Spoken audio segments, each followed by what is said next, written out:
I'm Dr. Doni Wilson. Thank you so much for joining us here on How Humans Heal. Today, I'm excited to introduce you to Dr. Bindiya. She is in Atlanta, but I think she helps people more than just in Atlanta. She specializes in hormones and how hormones relate to weight loss and fertility. Thank you so much for joining me today. Thank you so much for having me, Dr. Doni.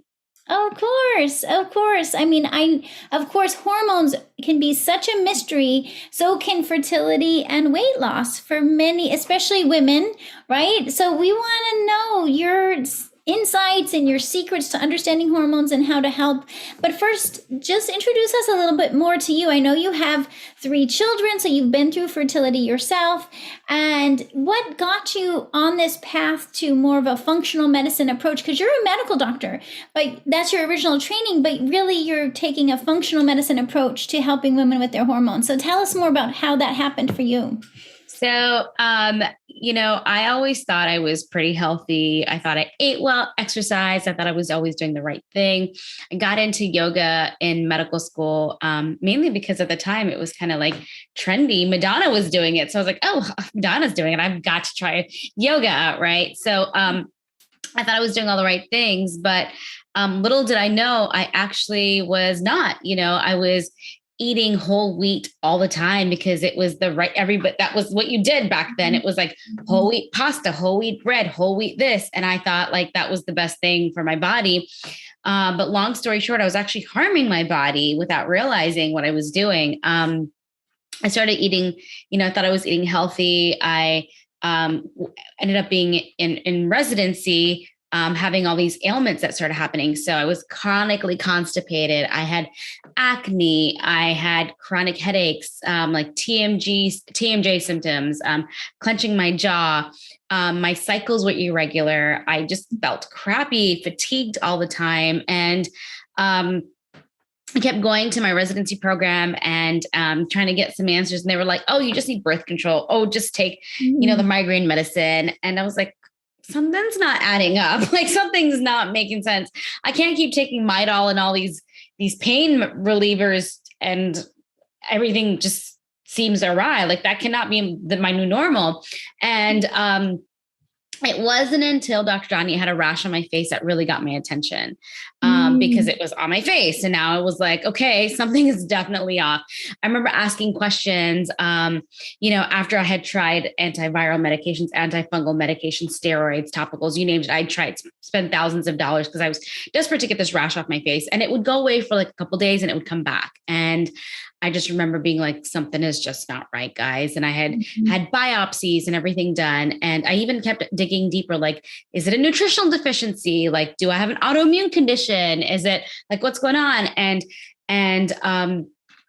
it wasn't until the allergy immunologist basically like brushed me off and was like, nothing's wrong with you. We don't need to do testing. It's in your head essentially. And I just remember leaving feeling so defeated. And I was like, I cannot live like this. Like this doesn't make sense. And I was fortunate to have worked with a really great functional integrative medicine doctor.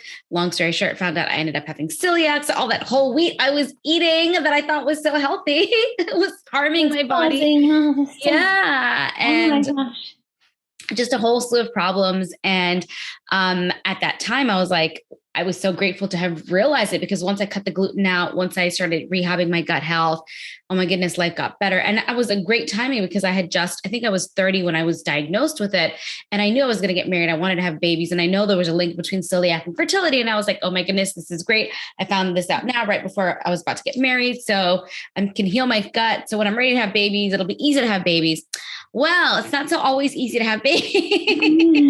Then you ran into the next roadblock. But this is so interesting because it's like you were in medical school and residency, and you kind of became your main, one of your main patients. You were your own patient trying to figure out, how do I diagnose what's going on with me, and kind of really coming face to face with what's available in the standard medical approach. Yeah. Like the standard medical approach is like, okay, here's a pain medication or an anti-inflammatory or an antimicrobial, but but you're like, no, I'm dealing with something else here. And you were driven to figure it out for yourself. Yeah. And, at the time, like, I'm not going to lie, I desperately wanted those creams or the antiviral or anti-medicate, whatever it was. I wanted it to work because I was like, it's a rash on my face and I need it to go away yesterday. Like, Yeah. I was desperate to try everything, but everything I tried, I wasn't getting the results. And I just, it just didn't make sense. Like, I just remember feeling frustrated, depressed too, because and then a vicious cycle, because I would cover it up with makeup and it would make it worse, and it would just be this like vicious cycle of it being irritated. And but I was so paranoid that people could only see this rash and not the rest of my face, that I was like, I need it to go away. Highly motivating. And it also shows you how often celiac disease actually gets missed even in conventional care, like, because a lot of times practitioners don't realize that it can present as a rash on the skin. For example, people think, oh, this person's going to have diarrhea, or, you know what I mean, like severe malnutrition symptoms. And that's not necessarily the case, right? For No. people who are listening and like, oh, hey, when should someone really be tested for celiac disease? Yeah. And in my case, I had, looking back, the two biggest signs, I guess, were chronic constipation that I thought was normal, right? I wasn't the diarrhea patient that I had learned about textbook in medical school. I was the opposite, chronic diarrhea. And I was ridiculously anemic, right? But I always thought that was my normal. I always was anemic as long as I could remember in high school. So I didn't think anything of it, right? But once we actually tested for a celiac, because I kept pushing and pushing and pushing, and it was kind of like, oh, well, that's like the last thing of the differential anyways, because it wasn't the typical, again, it wasn't the classic typical textbook herpetic form rash, right? And even when the dermatologist had done the biopsy, it didn't come back as that, right? It was, well, in their defense, they just did a biopsy and just to see if it was fungal or not. They didn't send it off to path for other stuff. So, I mean, there's so many different like nuances that now that I'm aware, that I can go back and say, well, this is why. But it often gets missed, even gluten sensitivity, even if it's not the autoimmune form of celiac disease, it gets missed. And just for listeners to, be like thinking, hey, if you're having unresolving symptoms, it may be worth getting tested for both gluten sensitivity, which is much more common than celiac disease, and you may need to go through the process of getting an endoscopy and a biopsy to find out, is it really celiac disease? How long did it take once you started avoiding wheat, all that wheat you were eating? Oh my goodness. How long did it take for you to start to notice a difference? Probably realistically, honestly, it was probably like a good 2 months, right? Because like that first month, and everybody kept saying, they're like, oh, well, now you're going to eliminate gluten. In 3 weeks, you'll be back to normal, right? I was not necessarily back to normal. I think I had done so much damage to my GI tract. My rash and a lot of the symptoms definitely lessened, but like the bloating and the GI issues didn't really fully resolve until like probably like close to 2 months. And that was, again, me being strict with it, because there's still a lot of things early on that I know I was eating gluten without even realize I was still eating gluten, right? Like it takes time to figure it out. Yeah. Yeah. Like I was really particular about making sure everything I had transitioned to were gluten-free, but I wasn't aware, or I was still learning that, there's gluten in your hair care products and other stuff. So then it was like, once I like realized, oh my goodness, you're still using gluten in this, then it's like so much better. Yeah.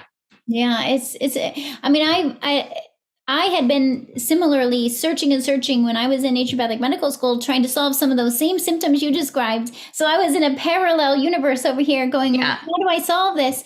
And ended up finding that I had pretty severe gluten sensitivity, but it wasn't the first thing that anyone figured out at the clinics. It took me doing multiple tests and finally deciding to eliminate it when I was like, oh my gosh, the migraines got so much better and everything feels so much better. I wish I would have figured this out a long time ago. And it takes time. I always say there's a transition of learning to eat gluten-free, and it also takes time for the gut lining to heal and recover. Yes, right? And so it takes the time for the body to heal, and it's not just about avoiding gluten. It also has to be, how do we help your body recover from gluten? Yes.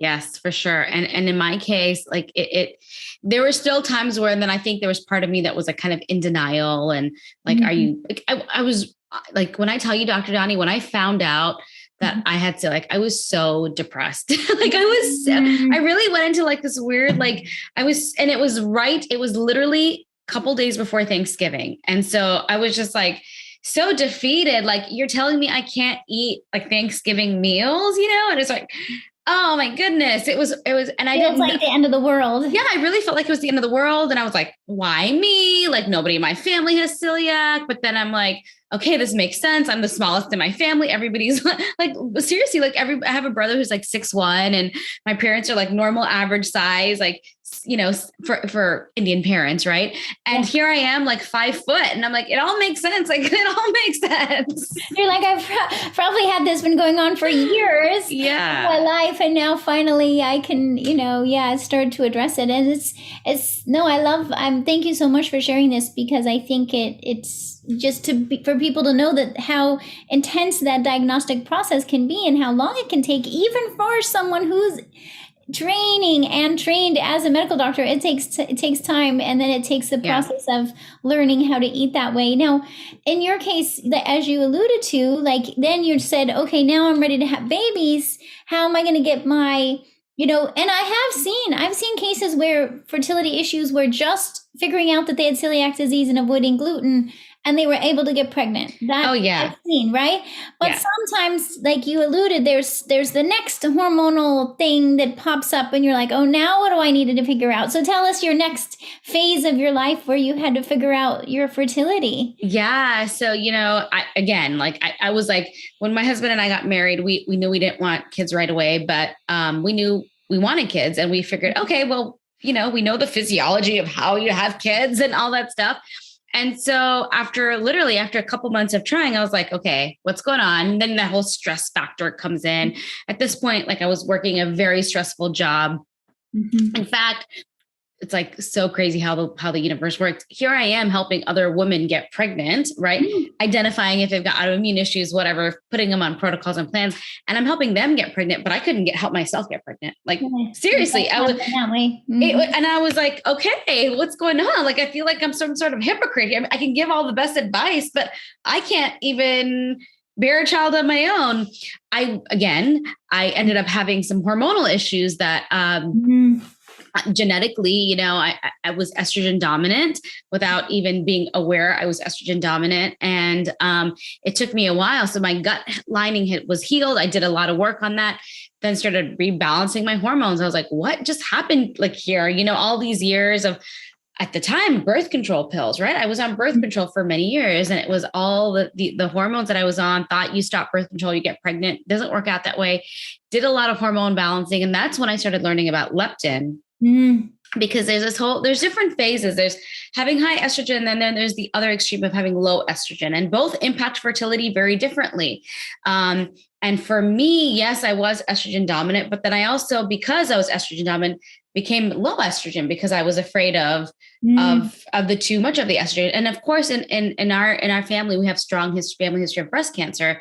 So I Mhm. was very like, okay, we've got to eliminate my estrogen, but on the other hand, when you have too low estrogen, it starts impacting other things. Leptin is one. So low estrogen and Mhm. leptin go really high and hand Mhm. in hand, meaning when your estrogen levels drop, leptin levels drop, your body thinks you're starving. Your body thinks that you're not Mhm. healthy enough. And so you're not going to get pregnant easily. Right. Mhm. And so Mhm. it makes it challenging. So once I started realizing, okay, I'm going from extreme to extreme, like, I've got to get to the middle ground, it was easy to get pregnant. Well, this is the thing. I think so often we do see our world as black and white, or either or, like, and it's easy to try to solve it that way. Like, if I have too much estrogen, let me turn it off, or if I have too much cortisol, let me turn it down, or like, we're trying to just flip the switch. But actually, when it comes to hormones, as you're saying, it's about how do you get the right balance? How do you get Yes. just the right amount so your body gets the right signals, just the right amount of estrogen and progesterone and leptin and all of them, Mhm. so that your body gets the right signal. So, if a listener's, how would a person sort of start to know that this is even a possibility for them? So what I always have people do. So for people listening, first of all, they're like, what is leptin? I don't even know what leptin is. I've never heard about this before. I've never had it tested before. Yeah. So guys, leptin is a hormone that is produced by your fat cell and it actually communicates with your brain. It's actually your satiety hormone. It lets us know if you're full, if you need to eat again. And when this miscommunication is off, this is often when there's something called leptin resistance, right? Mm-hmm. And this is why people have weight loss plateaus where they lose weight and then they weight stalls, or this is why they have difficulty losing weight, right? No matter what diet or protocol that they're doing. So leptin is a really important hormone. Now, I usually will say you'll start noticing, you may suspect, I should say, that you have a leptin issue if you have things like you're constantly snacking, you're craving sugary foods, if you feel like you're hungry all the time, if you just ate and then like an hour later, you're like, I need to eat some more, there's probably miscommunication going on. And guys, to anybody listening today, I want you to go to my website, take a free 11-question quiz and see if you're leptin resistant, if you're leptin sensitive or leptin clear. Now, unfortunately, most conventional medicine doctors do not check for this leptin level. And even if you go to an endocrinologist, which is like a hormone specialist doctor, they don't check this level either because they don't know what to do with it. It's a fairly newer hormone. And so I always really encourage you, if you take my quiz and you realize that you may have leptin resistance or you're sensitive, then work closely with the integrative and functional medicine practitioner who's able to kind of help guide you and put you on the right program and protocol. If your leptin is off, and it can be off either too high or too low, and both is a problem. It needs to be literally just right. It's one of our Goldilocks hormones. And for different phases of your life, you just want it to be like where it needs to be. Mm-hmm. Definitely. Yes. I mean, I remember when I first was reading about leptin, I was like, it makes so much sense that there's a hormone that has to do with fullness, hunger and fullness. Yeah. And yet it wasn't in this, the beginnings of when I learned either, yeah. It's like they just realizing about this hormone and all. And I think we're going to learn more about the interconnections of leptin going forward. But it's like first thing we realize is, hey, this hormone has to do with hunger and fullness signals. And the resistance, when we say leptin resistance, sometimes people have heard of insulin resistance, which is when the cells are not responding to the insulin. And so you end up with higher blood sugar levels. Tell us more, like with leptin resistance, that the cells are not responding to the leptin correctly. Yes. And this is exactly what's happening, right? So your cells are not responding to the leptin. You're not getting the message. And this is why you don't feel full. Like you feel like you need to eat some more. You're either overeating at meals, like your portions are just larger because you're just not satisfied. You're just not satisfied. Now, the other important thing about leptin, not only does it regulate your appetite and your satiety, but it also regulates how you burn fat, right? So it's like this whole mechanism of action that's happening, that's impacting your metabolism. And that's why it's so important. Leptin also communicates with your other hormones. It communicates with your insulin. It communicates with, like I mentioned, your estrogen levels. It communicates with your adrenal stress hormones. So it's very important to kind of be aware, just leptin by itself, but also how it communicates with your thyroid hormone and what it's doing there. So it very, very much interacts with all the other hormones, and it's understanding what's going on in the big picture to then be able to balance and to balance your hormones in general so you can achieve the right weight loss or whatever your metabolism you're trying to achieve. Something a lot of people don't know is that too much stress can actually create an abundance of health problems like high blood pressure, high blood sugar, anxiety, migraines, insomnia, even fertility issues. This is because high stress puts your adrenal glands on overload. They release cortisol and adrenaline, which controls your digestion, hormones, immune system, energy, focus, and even your emotional response. So how can you beat stress when you don't know where to start? That's why we have a free 7-day stress reset program. It's designed to help support weight loss, digestive healing, and hormone balancing. It includes support for integrating self-care, daily tips come to you by email and video, gluten-free, dairy-free meal plans, as well as grocery shopping lists, journal pages, and more. This free program will help you beat stress and put you on the path to wholeness in your body. Get your plan now for free at drdoni.com. Because what I'm hearing you say is as leptin is more optimized in that Goldilocks zone, that it ends up sending a signal to all these other hormones. Yes. So now your thyroid's behaving more optimally. Yes. And cortisol in your blood sugar. So it's like a ripple effect. Yeah. And it's sometimes it's hard to identify, Dr. Doni, like which came first. Is it that your thyroid got awry first and then leptin got impacted? Or is it that leptin got impacted and then it impacted your thyroid? I'm not really sure. And I don't know if we have the answers to that, but and it doesn't really matter because the solution is the same. Exactly. So we can, because I see that like a lot of times I almost think of it like, see, I'm curious if you like this analogy, almost, where we think about these spinning plates, right? Like we can have all these spinning plates at the same time and you need the thyroid hormone spinning and you need the estrogen and the progesterone and then you also if we didn't know about the leptin plate and getting it spinning right, then the others may never be fully optimized. Yes. So we don't want to miss the leptin plate, spin it right too. So, and this can affect fertility in addition to it makes sense that it may affect body weight, right? Because if you're and to know that I always like to stop and think because like when we're eating, we're kind of relying on our body to tell us when we're full. But actually, there's a big delay normally in that signal for fullness. Exactly. But when there's leptin resistance, you may never get that signal. So you're thinking your body's going to tell you when you ate enough, but it's not. You have to. You almost have to create an external regulation of. Talk us through like what do you do if you have leptin resistance? How do you manage your eating, knowing when to eat and when not to eat? If you're leptin, you can't count on the leptin to do it for you. No, you can't count on the natural body physiologically cues to kind of say, okay, stop eating, you're full, right? And unfortunately, we eat with our eyes. So if it's in front of us, most of the time we're going to eat with our eyes. And like, we're not paying attention to, it's so easy not to pay attention to what's on our plate because So, and if we go to a restaurant, they serve us a huge serving size, right? And so then you feel like I'm supposed to eat all of this. Yes. But actually that's likely not physiologically how much you eat. Exactly. Everybody, you've got to go back to simple things like portion control, just initially just to, okay, what is 1 cup of rice? Like I see so many people in there and they're like eating like 3 cups of rice. And I'm like, no. That's first of all, 3 cups is way too much. You're essentially causing leptin resistance by overeating as well. Right. And there's other things that cause leptin resistance too, right? Not just overeating, yo-yo diets that we've done in the past, inflammation, toxins, so many other things that are impacting our detoxification system. So all these different things over time are impacting this hormone.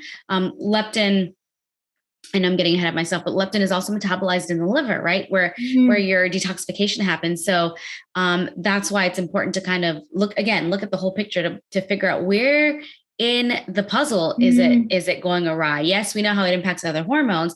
Yes, we know how to fix it, but where and why is this happening? Most people, unfortunately, females have been dieting since they were like teenagers, it's like, and that yo-yo dieting has really impacted our metabolism. Extreme diets, intermittent fasting, as much as I think it's a great tool for some people, when the body also thinks you're starving, it's going to hold on to weight. So leptin is so responsible for so many, all these different things that are happening in our body. One thing that I really want your audience to listening today to kind of take away from this too, is both extremes, whether it's low or high, is problematic, right? Especially when it comes to fertility though. I want to stress this. If leptin is too low, you're not going to get pregnant easily. It's going to be harder for you to get pregnant, right? This kind of goes along with that female athlete triad syndrome where you have low estrogen, right? Your bones are osteopenic, you're over exercising, whatever. That population, you're going to have trouble conceiving because your leptin is low. The other extreme is if your leptin is already high and you already have leptin resistance, then it's And then when you do get pregnant, maybe a little easier for you to get pregnant, but then you're more likely to have gestational diabetes and other problems in pregnancy and a complicated delivery. So we don't want it to be high or low. We want it to be literally just right in the middle. And I love that you're bringing awareness to all of this, but also what you were saying about intermittent fasting, because it is such a trendy thing. And often that's one of my concerns too, is if we push it too, it's tempting, right? We can push ourselves pretty far. We can push ourselves, maybe the direction of overeating. We end up doing that, but we can also push ourselves in the direction of fasting for too long and basically hitting that starvation signal. And we think we're doing the right thing. We think we're trying to lose weight and we're like, okay, this is a good thing. But if we overdo it, it ends up confusing these hormone signals. Yeah. And I'll give you an example too, Dr. Dani, specifically in regards to that. And again, my hormones have been on both extremes.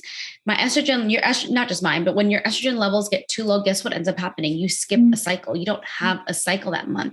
Your body doesn't think you're stable essentially to ovulate. You're not ovulating. And when you're not ovulating, you can't get pregnant. So all these things can happen. And having your cycle, as annoying as it could be, we need that every month. And when we don't have that every month, then the body's trying to tell us something and we need to pay attention to it. It's not okay for you to skip a cycle, because something underlining is going on.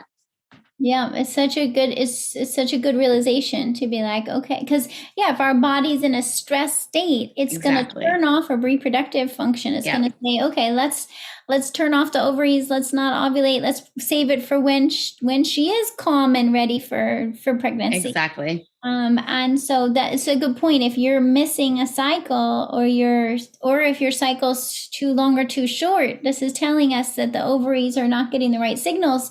And I love that you're, also taking us to a big picture and asking the question, why? Well, why is that? Okay, because that's where we're ultimately going to be able to solve these things, is when we answer that question. Okay, and it could be different for each person, right? It could be that this person is either overeating and their leptin's high, or they're fasting too long and now their leptin's low, so we need to go ask the question why and then solve for that. Exactly. Yeah. The other thing that, people don't pay attention to, but it is a big deal, is mood. Mood is also impacted by leptin. When your leptin levels are really low, you tend to have a little bit more anxiety as well, versus when your leptin levels are normal. So, yeah. Interesting. And so it comes down to eating just the right amount that your body can digest and physiologically use at that moment in time, in intervals in between, that your body can then reset the hormone signals, and then have, of course, an overnight fast, but just not so long that it ends up. Yeah. And this is also why, I love intermittent fasting. I think there's a rhyme, reason, and a tool for many people, but there's the extreme of it. I don't think you need to be doing 24 or 36-hour fast. And especially if you're a female in the reproductive years, you need to be very sensitive to your genetic and your body makeup, because someone like me who intermittent fast, I'm going to drop my leptin the other way. I'm going to skip a period. I'm going to drop my estrogen levels really, you know what I mean? So it's finding that right balance. Okay, maybe I just do intermittent fasting and I do a 14-hour fast 3 times a week, and that's as good as I can go, but you have to know your body type. You have to know your limitations. And know when you actually have to eat more food, essentially. Now, I was going to say, in terms of someone who's listening and is kind of wondering now about their leptin, we can do it in a blood test. So even though it's not, most doctors aren't ordering it, so you probably have to ask to order it. But tell us more, what should people be asking when they order to get their leptin tested? Yeah. So, I will tell you this again, being a medical doctor, doctors don't really like it when patients come to them and they're like, can you order this test for me? Yeah. If you know more than your conventional doctor, they're offended already. Let's be honest, right? But if you're working, again, this is why I encourage that you work closely with an integrative and functional medicine doctor. But even if you ask your primary care doctor to check your leptin level, the reason why they usually don't is because they don't know what to do with the results. They don't know how to interpret it. They don't know how to treat for it. And it's a liability. So that's essentially what it comes down to. So it's not because that they don't want to help you out, but if they're not trained, all those other things in mind. If they're not comfortable with what they're going to do with it, they don't want it on their hands. And so that's the real reason why conventional medicine doctors don't want to test for it, because they don't want to have to be responsible legally for this lab level. So you're saying better to just know that and work with a practitioner who understands it. And then they're going to not only be able to order the test, but help you with what the result says. Exactly. Yes. That's essentially, honestly, that's really what it comes down to. And it's really unfair to have someone who does primary care or whatever, order this test and have that on them. So they're not familiar with it. They don't know what to do with it. And so just work closely with the integrative and functional medicine doctor. There's people like myself and I'm sure people like you, Dr. Doni, who see people all over the country virtually in person as well. And so we can help order this test for you appropriately, get it covered by insurance, and also interpret it accordingly to you and your genetic makeup and your body type. Essentially, when we're looking at leptin, we're looking at many things, right? We're looking to see it's not high, it's not low. Sometimes I'll have patients come to me with the leptin levels are like 100 or 50s.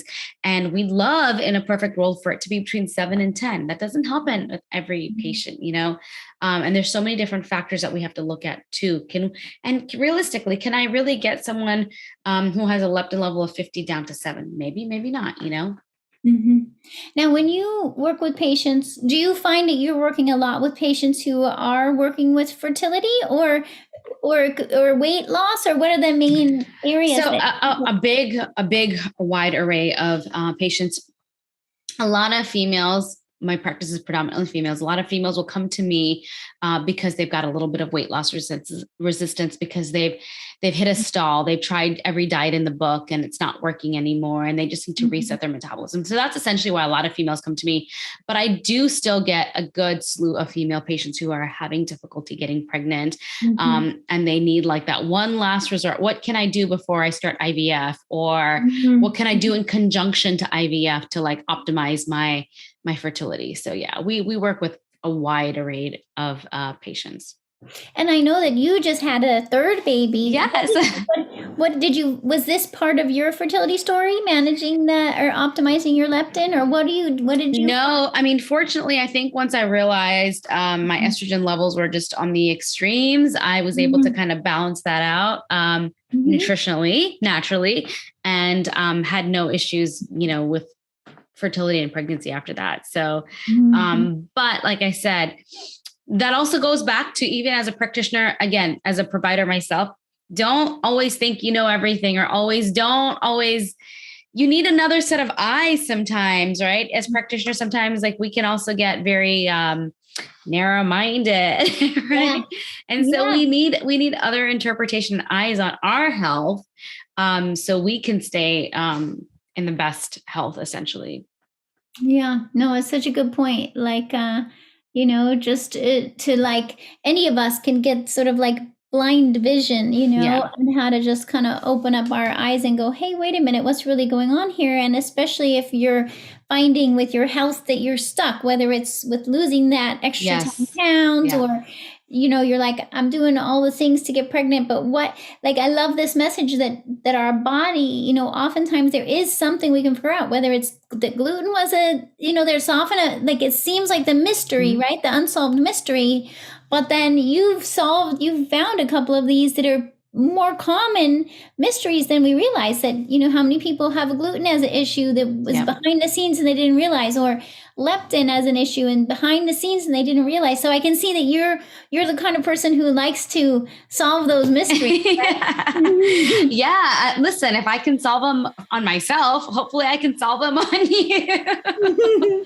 I love it. And I think a lot of people listening they're like looking for someone who's, like, hey, let me think outside the box and figure this out, because our bodies, we can't, a lot of times I feel that way too. Like there's oftentimes a way we can figure it out, but we have to kind of look at the physiology, be willing to do tests that may not be in the standard test. Yeah. Be willing to look at our patterns, like even our patterns of eating that are maybe a societal norm of how much we eat or which foods we're choosing to eat that may not actually be optimal for our human bodies. I know. I mean, when I go back, when I honestly think about the time, Dr. Doni, like I was in medical school and it was like this whole wheat craze, and I was obsessed about everything that I purchased had to be whole wheat, whole wheat. And I look back now and I'm like, I was listening to like, who was I listening to? Who made up that rule and told us that we should be eating whole wheat everything? Like meal. I know every meal. And here I am, like, seriously, I was poisoning my body without even realizing I was doing it, and then I was in medical school learning about these conditions and things. And it was like, oh, well, you're just a medical student. You're what is the word?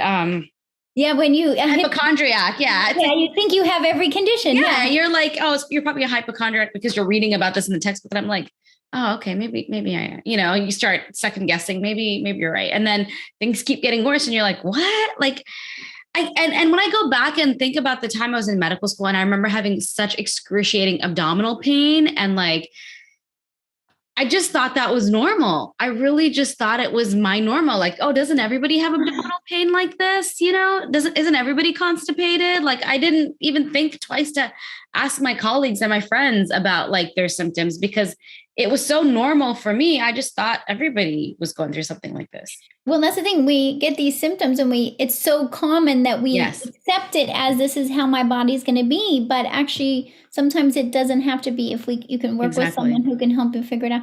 Oh my gosh. Well, thank you so much for sharing all of this with us today. I want to make sure everybody, knows how to reach you. And your website is under your name, Dr. Bindiya at md.com, right? Yeah. Okay. DrBindiyaMD.com. Yeah.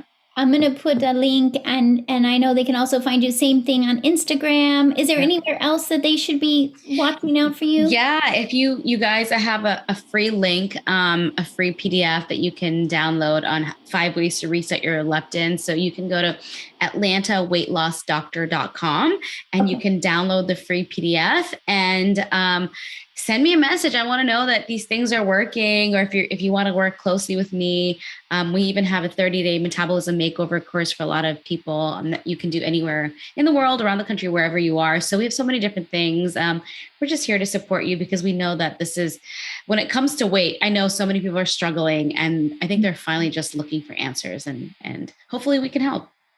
And that's the thing. Yeah. It's like, sometimes what comes to mind is at first we're almost like, first we're angry at our bodies because we're trying to lose weight, but our body's not doing what we want it to do.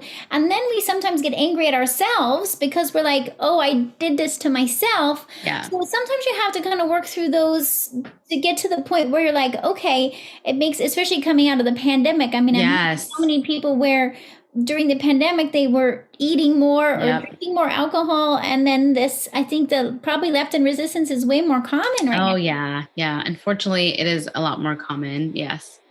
So it's like we kind of are getting to a point where I think it's like, okay, enough already. I need to just make peace with my body and understand why the weight gain happened, and make peace with myself because we're all only human anyway, right? We've all been there. We've all eaten a larger meal than we needed to before, right? So it's not about being perfect. It's not about trying to, become the perfect body, but it's about how do we help you to understand these signals in your body so that you can make different choices, right? Like how do we And I think that's what you teach in your 30-day program. It's like, right? Like, exactly. How do we make peace with your body and learn how to feed yourself in a way where you can re-optimize these hormones? Yeah, essentially, it's retraining your mind, your body, and your soul to work in conjunction for you to get your metabolism working the right way. I mean, we've just been dieting for so long. We've just been on these different roller coasters and these different trends as they come in, thinking that's what we need to be doing because that's what the latest whatever is fad is. And we're just negatively impacting our metabolism. And this is why I was just talking to Dr. Jeffrey Bland about this today. This is why we need personalized medicine. And this is why it's important to kind of learn about what is going on with your body so we can fix your individual makeup specifically. Yeah. Yeah. Because then we're really being compassionate and accepting of ourselves and saying, hey, what do you need that's really going to feed your body best? Exactly. And then you end up feeling better about yourself too in the long run. So it's like solves many of these issues all at once. Yeah, Pretty for cool. sure. Yeah. I love that. Oh my gosh. And I love, Jeffrey Bland. I trained with him at Bastyr way back when. Oh, did you? Oh my God, that's awesome.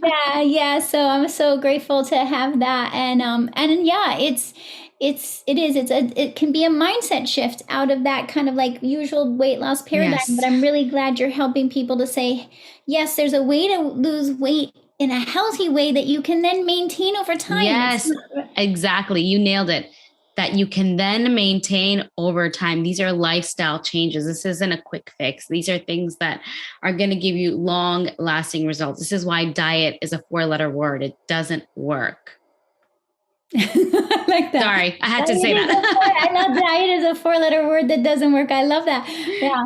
Like we need to shift this whole paradigm. And I love that you're doing that. Oh my gosh. Thank you so much for what you do and for sharing with us here today. And I look forward to everyone connecting with you for more support with that. And yeah, thank you so much again. Thank you. This is wonderful being on. Thanks for listening to How Humans Heal. If you liked this episode, leave a rating and a review. And for more resources, visit drdoni.com.